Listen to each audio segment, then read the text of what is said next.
საღამომშვიდობის პირდაპირ ეთერში მუშაობას განაგრძობს ტელეკომპანია რიონის საინფორმაციო სამსახური. დღის მთავარი გამოშვებით სტუდიაში ლაშა გაგუშიძე და ნატალია რევიშვილი მუშაობს.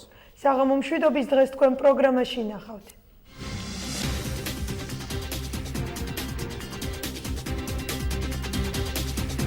კონკურსის პირველი ეტაპის შეჯამება ადგილობრივ თვითმმართველობაში, დეტალები რამდენიმე წუთში. სტაციის შედეგად მიღებული ვაკანტურ თანამდებობებზე გამოცხადებული კონკურსის პირველი ეტაპი დასრულდა.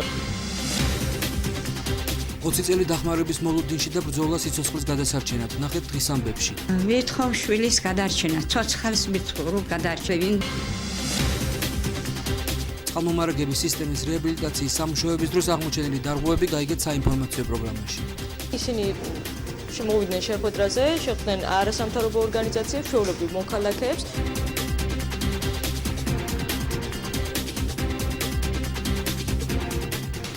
მერიასა და საკრებულოში ატესტაციის შედეგად დაფიქსირებულ ვაკანტურ თანამდებობებზე კონკურსის პირველი ეტაპი დასრულდა. ტესტირებას 13 და 14 დეკემბერს 451 აპლიკანტი გაივლის. ადგილობრივ თვითმმართველობაში პარალელურად გასაუბრება მიმდინარეობს მერიაში დასაქმების იმ მსურველებთან, რომლებმაც კონკურსის პირველი ტესტირება წარმატებით გაიარა. სტაციის შედეგად მიღებული ვაკანტურ თანამდებობებზე გამოცხადებული კონკურსის პირველი ეტაპი დასრულდა, ესაა დოკუმენტაციის წარმოდგენა და დახარისხება. მეორე ეტაპზე, ანუ ტესტირებაზე 451 ადამიანი მიიღებს მონაწილეობას და ტესტირება ჩატარდება 13-14 დეკემბერს. მინდა რომ ამ ადამიანებმა იცოდნენ, ხა ზუსტად რომელ დღეს, რომელ საათზე და სად მოუწევთ ეს შესაბამისი პროვაიდერისგან ეცნობებათ მათ, როგორც ტელეფონზე, ასევე მეილზე, რაც მათ მითითებული აქვს HR-ზე. თავარი არის, რომ 13-14 დეკემბრისთვის მოემზადნონ წუთ რეჟიმში დილის 7 საათი და საღამოს 9 საათამდე ფაქტურად კომისიას ზის და ასრულებს თავის უფლებამოსილებას. უკვე გასაუბრება მოხდა ყველა ატესტანტთან და საკრებულოში კონკურსის წესით დასაქმების ყველა მაძიებელთან. მიმდინარეობს მერიაში დასაქმების მაძიებელებთან გასაუბრების სტადია. ძნელია პროგნოზი, რამდენ ხანს გაგრძელდება ეს ყოველივე, დამოკიდებულია ბუნებრივად კონკურსანტთა რესურსზე, თუ რამდენ ხანს წაიღებს თითოეული კონკურსანტის გამოკითხვა და ამასთანავე როგორი იქნება კონკურსზე გამოცხადება კონკურსანტების. ვფიქრობთ, რომ თვის ბოლომდე კომისია მოახერხებს კონკურსის სრულად დასრულებას ყველა ციკლის და შესაბამისი გადაწყვეტილების მიღებას, თუ ვიზე მიეცეს ქალაქის მერს საკრებულოს თავმჯდომარის რეკომენდაცია დასანიშნად.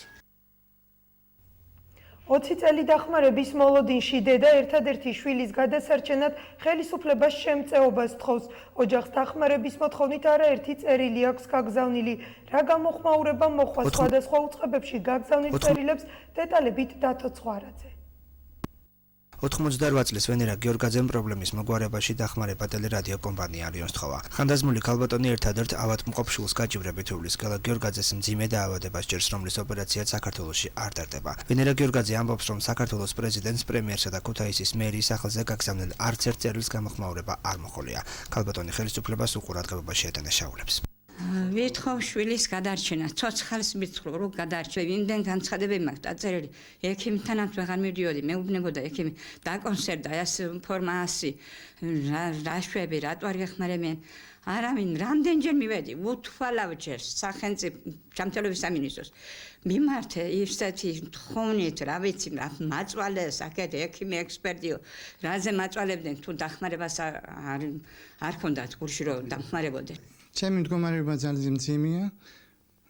ისე მიმართე წერილობით სახელმწიფო დაწესებულებებს, ესე იგი, ჯანმრთელობის სამინისტროს, პრემიერ-მინისტრს, მერიას, ადგილობრივ თვითმმართველობას, პარლამენტს და ესე იგი, რომ ჩემი მდგომარეობა განეხილათ და ასე მძიმე მდგომარეობაში, ესე იგი, რომ დამხმარებოდნენ და ესე იგი, დაეფინანსებინა ჩემი კურნალობა. რაც ვიცი, მე აქ გადმოსული ვარ 15 წელია და ეს 15 წელი ვიცი, რომ ძალიან ძიმე მდგომარეობა აქვს ოჯახს. ყველანაირად ეხმარებიან, თუ მეზობლები, თუ ნათესავები, მაგრამ გამოსავალი არ არის და თხოვ საზოგადოებას, რომ როგორმე გამოიჩინონ თანადგომა, დაეხმარონ ამ ადამიანს ფულადი დახმარება იქნება ეს თუ რა ვიცი, როგორაც შეუძლია, როგორაც მოახერხებენ, რომ დაეხმარო. ძირითადად ალბათ ფულადი დახმარება ჭირდება, იმიტომ რომ სამკურნალოა, საოპერაციოა და რა ვიცი რა, მომავლისთვის რომ ამ ადამიანს ჩაუსახოთ მომავლის იმედი, საჭიროა რომ დავეხმაროთ. ადგილობრივ თვითმმართველობაში აცხადებენ, რომ ისინი ნებისმიერ ადამიანს დაეხმარებიან, თუმცა მათ საზღვარგარეთ კლინიკაში სარეკომენდაციო წერილის გაგზავნა არ შეუძლიათ.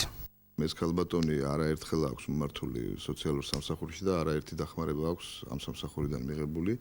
წელსაც აქვს როგორც მედიკამენტების უზრუნველყოფის პროგრამიდან დახმარება მიღებული, ასევე სამედიცინო დახმარების პროგრამიდან მიღებული. აღნიშნულ მომართვიანობას, რასაც თქვენ გულისხმობთ, ეს არის მომართვიანება მან მოგმართა, რომ უნდოდა შვილის გერმანიაში წაყვანა და იქ ძვირადღირებული დაახლოებით თუ არ ვცდებით 15,000 ევროიანი ოპერაციის გაკეთება და ამაზე გვთხოვა საგარანტიო წერილის მიცემა. ჩვენ საქართველოს ნებისმიერ ტერიტორიაზე გავცემთ საგარანტიო წერილს. რის შედეგადაც ხდება შემდეგ შესრულების წარმოდგენა საავადმყოფოდან და თანხის გადარიცხვა.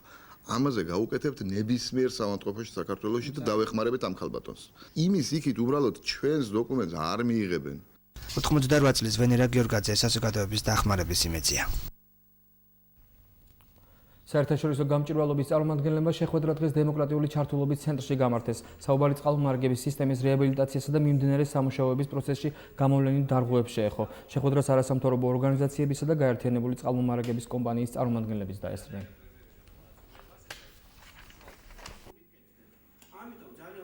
მოვიწვიეთ შეხვედრაზე ყველა კომპანიის წარმომადგენელი და ყველა ის პირი, რომელიც შესაძლოა მონაწილეობდეს. ეს არის უშუალო შემსრულებელი კომპანია კობრა, საზედამხედველო კომპანია ეპტისა, ასევე ქუთაისის მერია და წყლის კომპანია. ისინი მოვიდნენ შეხვედრაზე, შეხვდნენ არასამთავრობო ორგანიზაციებს, ჩვეულებრივ მოქალაქეებს და უპასუხეს ყველა იმ შეკითხვას, რომელიც აი ამ რეაბილიტაციის პროცესში და წყლის სისტემის რეაბილიტაციის პროცესში არსებობს. წყალმომარაგების კომპანიასთან ერთად არის ეს შეხვედრა. ფაქტიურად ჩვენი დაგეგმვა უკვე ინფრასტრუქტურული პროექტების მაგათი პროექტის საფუძველზე ხდება და მაგალითი არის თამარ მეფის ქუჩა, რომელიც ფაქტიურად ჯერწყალი შეიცვალა თავიდან ბოლომდე მოხდა სრული რეაბილიტაცია. ამის შემდეგ ჩვენ დავიწყეთ სამუშაოები, გზის რეაბილიტაციის სამუშაოები, რაც მოიცავს ღვარსადენის სისტემის მოწყობას, ტროტუარების, ბორდიურების, გამწვანების ზოლები და გზის დაგება საბოლოო ფაზა იქნება გზის დაგება.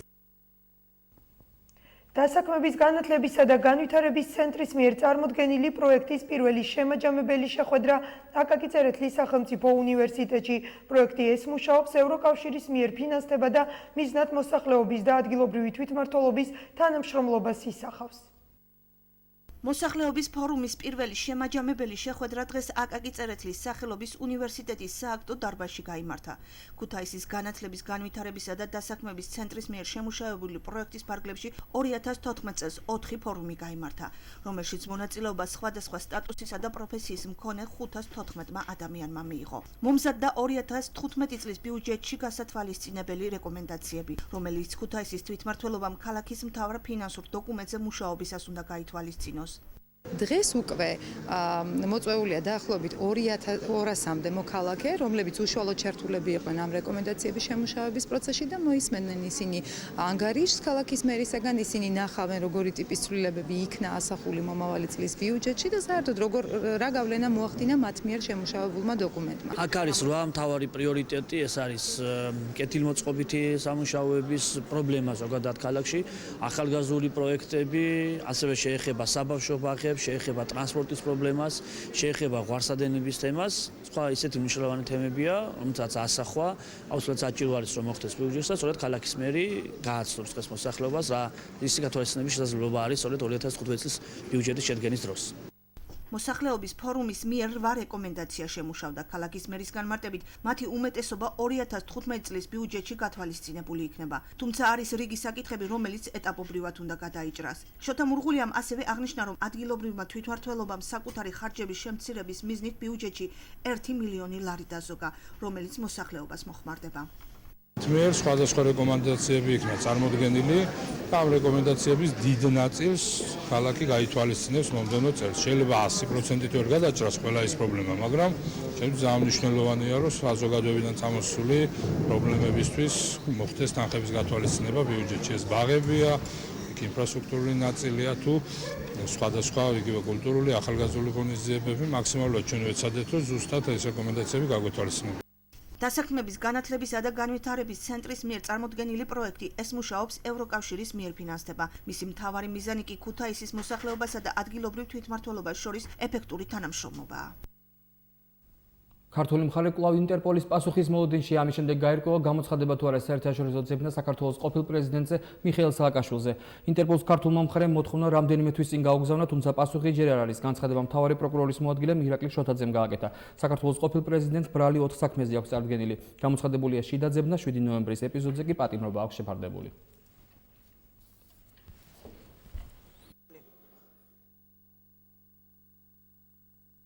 პროკურატურამ ამის შესახებ შესაბამისი შუამდგომლობით მიმართა ინტერპოლს და ველოდებით ინტერპოლის გადაწყვეტილებას. ამ ეტაპზე ინტერპოლს შესაბამისი გადაწყვეტილება მიღებული არ აქვს. 2015 წლისთვის მიღებულ შემოსავლებზე დაუბეგრავი მინიმუმის პრინციპი აღარ გავრცელდება. ცვლილება საგადასახადო კოდექსში შედის. ცვლილებათა პაკეტი დეპუტატებს ფინანსთა მინისტრის მოადგილე გიორგი კაკაურიძემ წარუდგინა. საკითხს საფინანსო საბიუჯეტო კომიტეტის ხდომაზე განიხილავენ. დაუბეგრავი მინიმუმის პრინციპით ფიზიკურმა პირებმა უკვე ისარგებლეს 2013 და 2014-ში. დაუბეგრავ მინიმუმს ის პირები დაიბრუნებენ, რომელთა წლიური შემოსავალი 6000 ლარს არ აღემატება. მართული გავხადოთ იმ ფულის ხარჯვა, რა ფულიც და რა რესურსის ქვეყანაში არსებობს, ანუ ეს გულისხმობა, რომ სოციალური დახმარებები იყოს უფრო მიზანმიმართული. ჩვენ 2013 წლიდან შემოვიღეთ ეგრეთ წოდებული დაუბეგრავი მინიმუმი, რომელიც გულისხმობდა დაბალშემოსავლიანი მოსახლეობისათვის საშემოსავლო გადასახადის ნაწილის დაბრუნებას. 2015 წლიდან ვცვლით მეთოდოლოგიას, რომლის მიხედვითაც შეფასდება იმ ოჯახების სარეიტინგო ქულები, რომელი ოჯახებიც იღებენ სოციალურ დახმარებებს. საშემოსავლის შემცირება ამ ეტაპზე ნაადრევია, იმიტომ რომ ბიუჯეტში ხარჯები ძალიან ბევრი მიმართულებით ჭირდება სხვადასხვა მიმართულებებს და 20-დან 18-მდე როცა მცირდება, ეს უმცირდება საშუალო შემოსავლიან ოჯახებს, მდიდარ ოჯახებსაც, მაღალ შემოსავლიანებსაც, ამიტომ ეს რაღაც მიჯნობრივად მიმართული ვერ იქნება. ეს არის შეჩერებაზე საუბარი, ხოლო 2016 წლის ბიუჯეტის შემოსვლის დროს 2015 წლის მთელი წლის განმავლობაში ხდება დაუბეგრავი მინიმუმის გადახდილის დაბრუნება, ხოლო რაც შეეხება 2016 წლის, თუ შეიძლება ის უფრო უკეთესი პროექტი, ანუ სოციალური პროექტით, მაგ შემთხვევაში დაეჭირება იმას ხარი, თუ არ შეიძლება გაგრძელდება ეს. ლარის კურსზე პროგნოზის გაკეთება მკითხაობა იქნება. ამის შესახებ განცხადება საქართველოს ფინანსთა მინისტრმა დუდარ ხადორმა გააკეთა.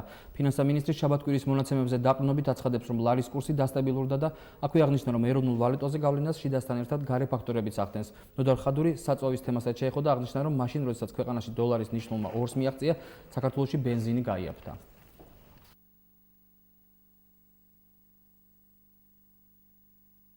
პროგნოზები არ შეიძლება, პროგნოზების გაკეთება არ შეიძლება, ეს იქნება მკითხაობა და არა რეალურ საქმეზე საუბარი.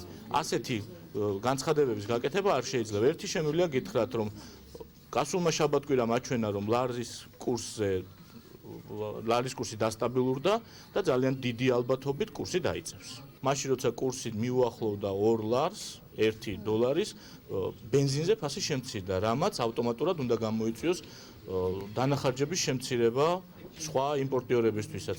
მსოფლიო ბაზრებზე არის ტენდენცია, ძალიან აშკარა ტენდენცია, რომელიც გულისხმობს მნიშვნელოვან სასაქონლო ჯგუფებზე, როგორც არის ხორბალი, ზეთი, შაქარი, ბენზინი, ზოგადად ნავთობპროდუქტები ფასების შემცირება. პროგრამას უცხოეთის სიახლეებით განვაგრძობთ. უკრაინამ რუსეთიდან გაზის იმპორტი განაახლა. ინფორმაციას ამის შესახებ უკრაინსკაია პრავდა ავრცელებს. უკრანტრანსგაზის პრეს-დივნის მაქსიმ ბილიანსკის განცხადებით, გაზის მიწოდების დღიური მოცულობა 43.5 მილიონ კუბურ მეტრს შეადგენს. რუსეთმა უკრაინას გაზის მიწოდება მიმდინარე წლის 16 ივნისს შეუწყვიტა.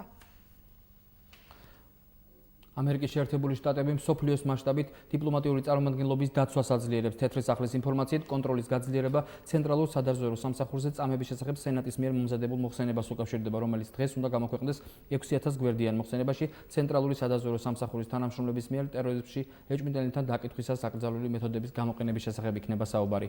მოხსენებაში 2001 წლის 11 სექტემბრის ტერაქტის შემდეგ ალ-ქაიდას წევრების წინააღმდეგ სპეცსამსახურების მოქმედებებია განხილული. ვაშინგტონში აცხადებენ, რომ მოხსენების გამოქვეყნება ამერიკის მოქალაქეებს საფრთხე შეუქმნას. ჯორჯ ბუშის პრეზიდენტობის დროს შემოღებული დაკითხვის პროგრამა 2009 წელს ბარაკ ობამამ შეაჩერა. ამერიკის შეერთებული შტატების პრეზიდენტმა მაშინ აღიარა, რომ დაკითხვისას მსგავსი მეთოდების გამოყენება წამების ტოლფასი იყო. ლუკაშენკომ რუსეთ-ბელარუსის საზღვარზე საბაჟო პოსტები აღადგინა. ამის შესახებ სააგენტო იტარტასი იტყობინება. გავრცელებული ინფორმაციით საბაჟო კონტროლს ამ დროისთვის მხოლოდ ბელარუსის მხარე ახორციელებს. საბაჟო პოსტები რუსეთ-ბელარუსის საზღვარზე 2011 წლის 1 ივლისს საბაჟო კავშირის ტერიტორიაზე თავისუფალი ვაჭრობის ზონის შექმნასთან დაკავშირებით დაიხურა. თუმცა რუსეთის მიერ ბელარუსიდან იმპორტის შეზღუდვის გამო ლუკაშენკომ მოსკოვს ადეკვატური პასუხი გასცა. მოსკოვი შეშფოთებულია რუსეთის წინააღმდეგ გერმანიის ოფიციალური პირების ბოლო დროს განცხადებებით. ამის შესახებ რუსეთის საგარეო საქმეთა მინისტრმა სერგეი ლავროვმა განაცხადა, რუსეთის საგარეო უწყების ხელმძღვანელის განცხადებით, გერმანია ტრადიციულად კონსტრუქციულ როლს თამაშობდა ევროკავშირისა და რუსეთის ურთიერთობებში, ისევე როგორც ზოგადად დასავლეთსა და რუსეთს შორის არსებულ ურთიერთობებში.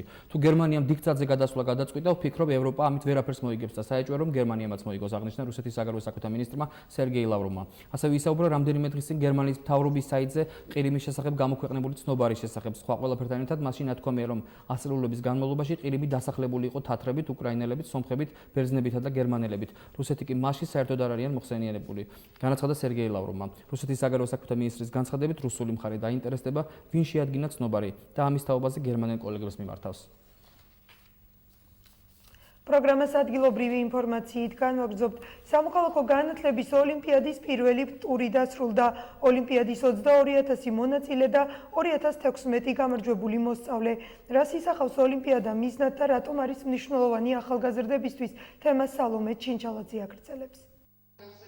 გახდი მოქალაქე. სამოქალაქო განათლების ოლიმპიადის პირველი ტურის შედეგად 2016 გამარჯვებული გამოვლინდა. ოლიმპიადა მოსწავლეებში სამოქალაქო ღირებულებების დამკვიდრების ხელშეწყობას ისახავს მიზნად. პროექტით განსაზღვრულია ნიჭიერი მაღალი მოქალაქეობრივი კომპეტენციისა და სოციალურად აქტიური მოსწავლეების გამოვლენა და მხარდაჭერა. გამარჯვებულ მოსწავლეებს ეროვნული გამოცდების ცენტრის ხელმძღვანელი მაია მიმინოშვილი და არასამთავრობო ორგანიზაცია მოქალაქის წარმომადგენელი შეხვდნენ. მოსწავლეებს სერტიფიკატები და წიგნის მაღაზიათა ქსელ ბიბლუსის ვაუჩერები გადაეცათ. გარდა იმისა, რომ საკმარისი ქულები დააგროვეს მოსწავლეებმა ამ პირველ ტურში, უნიკალური არის იმ თვალსაზრისით, რომ არც ერთი რაიონი, არამც თუ რეგიონი, რაიონზეა საუბარი, არ არის გამოტოვებული, სადაც გამარჯვებული არ გამოვლენილა. ანუ ჩვენ გვყავს ეთნიური უმცირესობები გამარჯვებულებს შორის, ჩვენი სომეხი მოსწავლეები, აზერბაიჯანელი მოსწავლეები, უფრო მეტიც გალელმა მოსწავლეებმა მიიღეს მონაწილეობა, თქვენ იცით რა სირთულეებთან არის დაკავშირებული, მაგრამ 79 გალელი მოსწავლე ღებულობდა მონაწილეობას და ამათგან 12-მა გადალახა, ასე ვთქვათ, პირველი ტური. თუ შევხედავთ მაღალი ქულების მიხედვით, იმერეთის რეგიონი მე მიხარია ნამდვილად, ესა იმერეთის რეგიონი ყველას, ასე ვთქვათ, თავის ქულებით ყველას ჯობნის და რაც ყველაზე მთავარია, დღეს გავიცანი ბიჭი, რომელმაც უმაღლესი შეფასება დაიმსახურა, ერთადერთი 39 ქულა დაიწერა, ერთადერთი 39 ქულა და ეს გახლავთ გიორგი ცხაკაია, ქუთაისის მესამე საჯარო სკოლის მოსწავლე. შევარჩიეთ 2000 საუკეთესო შედეგის მქონე და ნაწილის დაჯილდოება იყო აქ, ახლა ქუთაისში, სადაც დაჯილდოვდა იმერეთის და რაჭა-ლეჩხუმის რეგიონის მოსწავლეები. ის ვის ვერ მოუყარეთ თავი ერთად, იმიტომ რომ ძალიან ბევრი არის ჯამში 2000 ბავშვის მთელი ქვეყნის მასშტაბით ერთ ადგილას თავმოყრა შეუძლებელია ფიზიკურად, ამიტომაც ყველას მიუვა პრიზები სკოლებში და იქ აიღებენ თავის სერტიფიკატებს და პრიზებს. ოლიმპიადის პირველ ტურში მონაწილეობა საქართველოს ყველა რეგიონის 1277 სკოლის 22,000-ზე მეტმა მოსწავლემ მიიღო. მათ ტესტირება 22 ნოემბერს საკუთარ სკოლებში გაიარეს. პირველ ტურში საუკეთესო შედეგები აჩვენეს იმერეთის რეგიონის მოსწავლეებმა. სამოქალაქო ოლიმპიადის მონაწილეები ვართ ჩვენ, გადავედით მეორე ტურში, დავაგროვეთ 29 ქულა და ჩამოვედით მე ლენტეხიდან ვარ, ნომერ 1 საჯარო სკოლიდან ჩამოვედით და მაია მიმინოშვილი გადმოგცა საჩუქრები, სერტიფიკატი და ბიბლუსის 50 ლარიანი ვაუჩერი და მოხარული ვარ ძალიან. პროექტის ფარგლებში დასავლეთ ევროპის ქვეყნებში ენების შემსწავლელ კურსებზე ოლიმპიადის მესამე ტურის 20-მდე გამარჯვებულის გამგზავრება იგეგმება. გზამკვლევი ევროკავშირთან ასოცირების ხელშეკრულების შესახებ ნიდერლანდების ინსტიტუტის ეგიდით გამოცხადდა კონკურსი, რომელიც მიზნად ისახავს წიგნის გამოცემას. წიგნში შევიდა ინფორმაცია ასოცირების ხელშეკრულების ფარგლებში რა ვალდებულებები აქვს საქართველოს. გზამკვლევის ავტორები არასამთავრობო ორგანიზაციის წარმომადგენლებს შეხვდნენ და ნაშრომში შეტანილი მასალების შესახებ ინფორმაცია მიაწოდეს.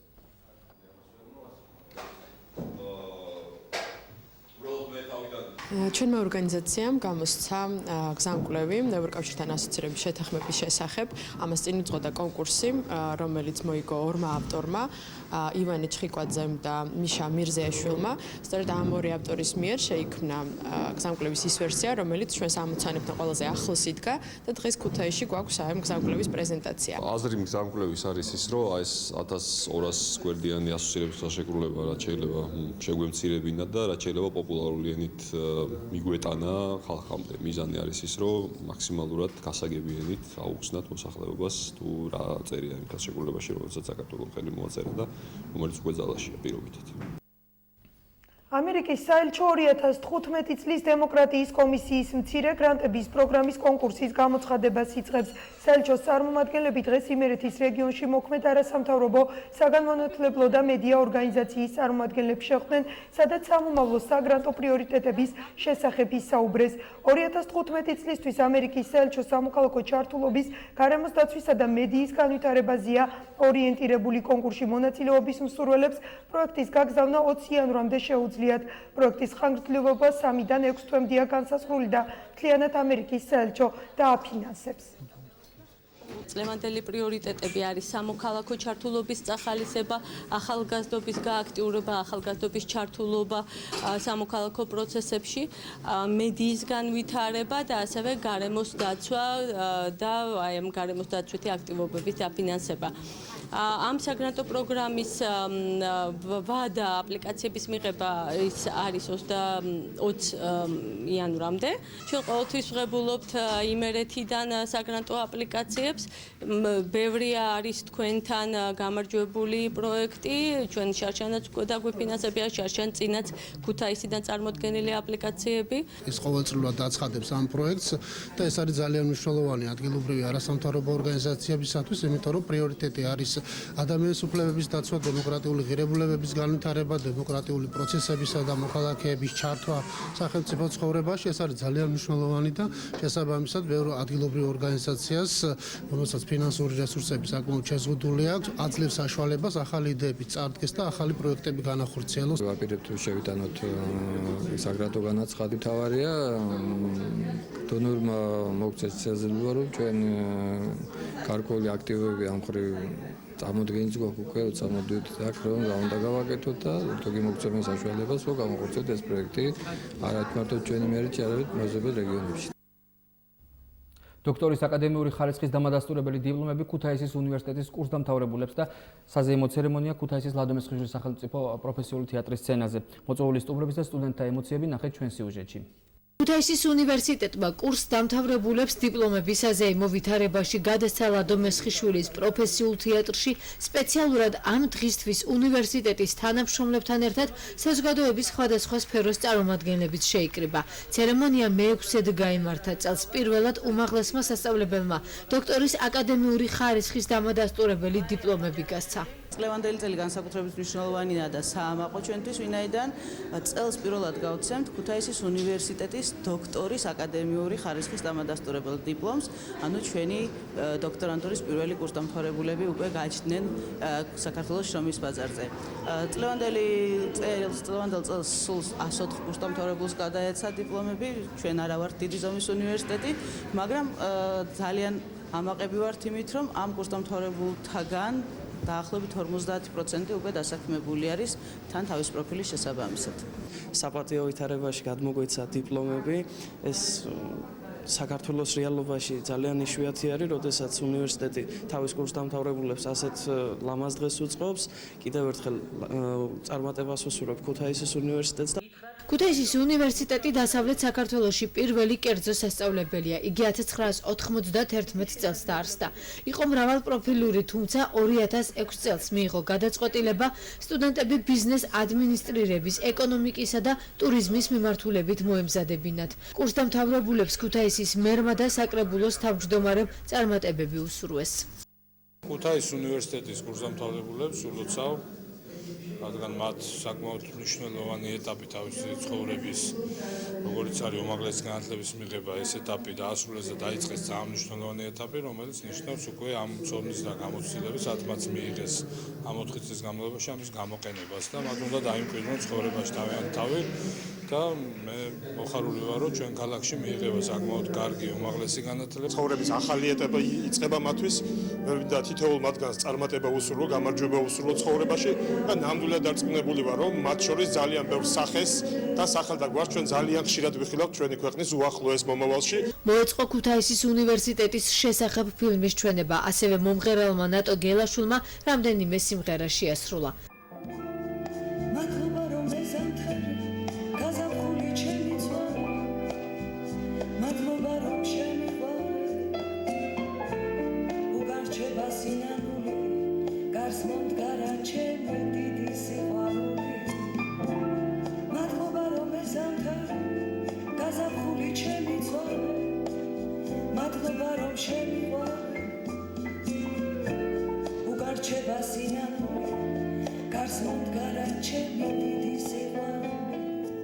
სწავლა არის ყველაფერი და ის სახელი არის ყველაზე ძვირფასი და ყველაფერზე ძვირფასი. ამიტომ მე ამ უნივერსიტეტს უსურვებ, რომ აი ის სახელი რაც დაიმკვიდრეს ქონოდეთ ბოლომდე, იმიტომ რომ არის მაგალითად აი თბილისში ძალიან ბევრია, რომ აი თავიდან არის რაღაცა არაჩვეულებრივი, ბოლოს გამოდის ისე, რომ აღარ არის სწავლა. ეს არის ძალიან ცუდი და მე მივესალმები, ეს არის არაჩვეულებრივი ტრადიცია, მე ეხლა გავიგე ამ ტრადიციის შესახებ.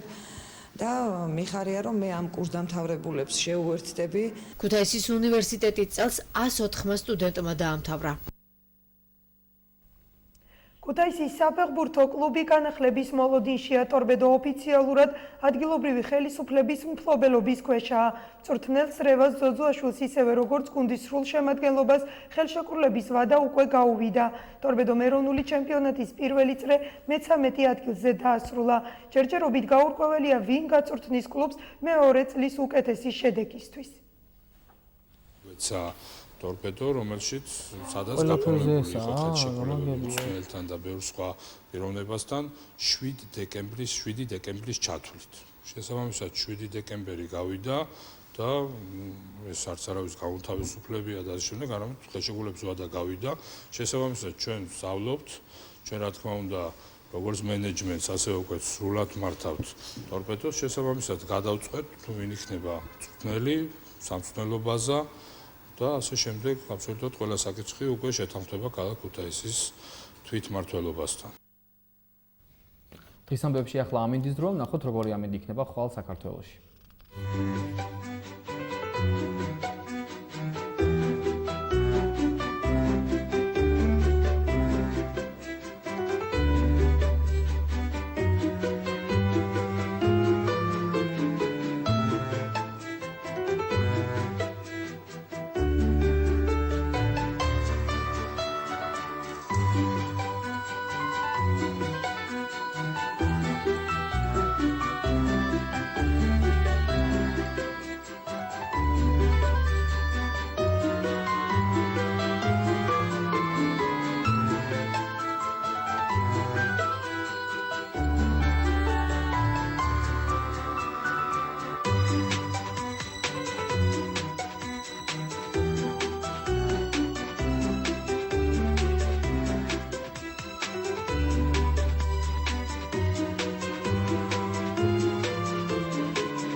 დღის ამბები ამით დასრულებულია, ჩვენ კი ხვალამდე გემშვიდობებით, მშვიდობიან ღამეს გისურვებთ, ნახვამდის. ხვალ 9-ის ნახევარზე შევხვდებით ერთმანეთს, კარგად ბრძანდებოდეთ.